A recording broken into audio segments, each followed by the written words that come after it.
Two of the former football players accused of raping a student in a Vanderbilt dorm 2 years ago will soon find out if they're headed to prison or if they'll be able to walk free. Yeah, that was the word from the judge today. Our Chris Conti has the latest on a long trial that's likely to wrap up next week.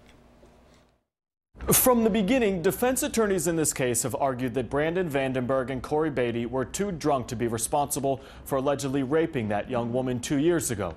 The question is, will the jury buy that theory?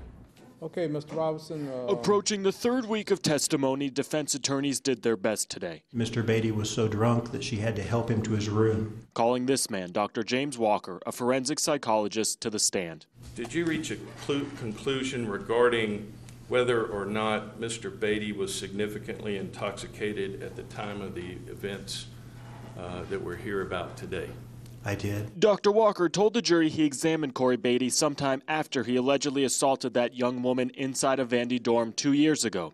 His conclusion, Beatty's blood alcohol content was between 0.175 and 0.33 that night, a level at which most people can barely function. And his ability to act knowingly, that is to kind of understand what's going on around him, to have situational awareness, if you will, to know what's happening around you, those abilities were impaired. But does being that drunk excuse what allegedly happened? Assaulting, videotaping, and leaving a young female student naked in a hallway. The jury will have to decide that for themselves. Days later, though, we learned Beatty sent this text message about what happened. They say the proof in camera, but the says she doesn't even know why this is happening. As the trial, which will decide these two men's future, nears its conclusion.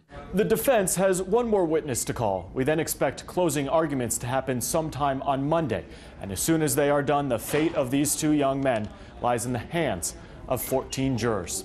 At the courthouse downtown this evening, Chris Conti, News Channel 5 HD. And make sure you tune in. Our trial coverage picks up again Monday morning. You can watch live on air on News Channel 5 Plus and streaming online on newschannel5.com.